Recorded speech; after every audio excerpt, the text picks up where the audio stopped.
Again, good morning, and thank you for being here this morning as we come together as a family in our beautiful church, as a family here at St. Catherine of Sweden. And again, we welcome any visitors, any guests, any family that might be home with us for Christmas today. As we come together, I was talking to a young man, a young father from our parish, and he works in downtown Pittsburgh, and every day he drives in and fights the traffic, and he has to park many blocks from the building that he works in because of the cost, and then he walks from that place into the office building where he works. And as he walks, it's a great time for him to reflect, and oftentimes as he's walking, he sees a lot of homeless people sitting, alongside the buildings, and they're begging for money. And he shared with me an amazing story, an encounter with God that happened to him recently. He said he saw this one gentleman that he's seen over and over again, and he thought, well, today was the day to help him, so he reached into his pocket and he gave the man $10, put $10 into his little bucket. But then what this young man did was so amazing, which turned into an encounter with Christ. He reached out and he offered his hand to the homeless man sitting there, and the man's face was shocked, and he shook his hand, and then the man said to him, "Thanks for the money. What I really needed was the handshake." What I really needed was the handshake. My dear family, as we come together, a couple days away from Christmas, God's wanting us to do that, to reach out and to be Christ in our world, to be his presence. And we hear how Mary embraced that in a very powerful way in today's gospel. The gospel is what happened after she found out she was expecting the Christ child. We all know how that message came to her, how the angel came to her. And after the angel left, this is what she did. We're told that the first thing she did was that she left home in haste and traveled to the hill country to see her cousin Elizabeth. Now you have to back up, and do you remember when the angel came to her? The angel said to her, as a sign that this can happen, remember your old cousin Elizabeth? She was barren all her life, and as a sign for you, she has conceived, and she's in her 6th month of pregnancy. Well, now Mary traveled there not to check on Elizabeth to see if she really was expecting, not because there was any doubt in her heart. She believed completely, but Mary traveled in haste because she knew she had to share the good news that she had, that she was going to bring the Christ child into the world, but also that she needed to share her gifts, share the graces, the joy that she had received with her cousin. And that's why she did it. She left in haste. That's a powerful word because it tells us that she knew she had a mission. She had to go there and take care of that, and that's why she left there. And now we catch up with her.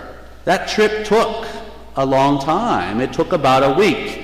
She couldn't travel in a nice, warm, comfortable Chevy or a Cadillac or anything like that. She had to walk. Mary walked. And as she got there, we're told what happened.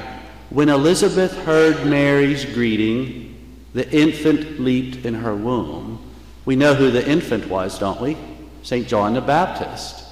And John had an encounter with Christ. Mary brought Christ to Elizabeth and to John, and John's reaction is how we should all react.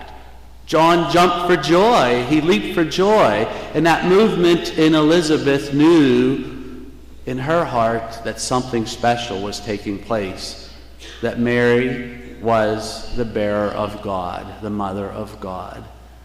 My dear family, as we come together here today, God's asking each of us in these last couple days, but throughout Christmas and every day of our lives, to do what Mary did, to be God bearers, to bring Christ's presence into our world, to bring him into our world every day. That young man from our parish, he did it by shaking that guy's hand, He did it by shaking that man's hand. This past Thursday, our Feed the Hungry group, they traveled into Pittsburgh to feed the hungry.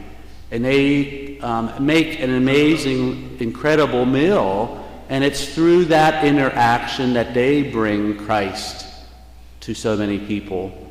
Yesterday morning, about 30 members of our parish family traveled to East Liberty to feed the homeless. And again, they put on a great meal for these homeless people. They fed them breakfast, a warm breakfast.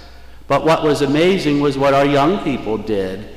The young ones in our religious education program, they created beautiful placemats that were used to decorate the tables for these homeless people. And they really brought joy to them. And a couple of the homeless people come up to me and they said, "Father, your young people work so hard to make these placemats. Can we take them home? Can we take them with us?" Christ's child was born in their hearts through a simple placemat. I was visiting some of our shut-ins, and one woman said that a member of our parish family, every day she jogs the neighborhood, and as she jogs the neighborhood, she sees that this woman's paper is laying out by the street, and the woman can't get out there to get it. And this woman, every morning on her jog, gets the paper and puts it through that little box on this woman's door. The Christ child is born through that simple action. My dear family, as we gather here today, the Christ child comes before us on this very altar. What's our reaction? Are we going to jump for joy like John the Baptist? Are we wanting to go like Mary and spread the good news with everyone around us? Or are we thinking about our to-do list? All the things that we have to do yet before Christmas Day, and thinking, how are we going to get them all done today before tomorrow?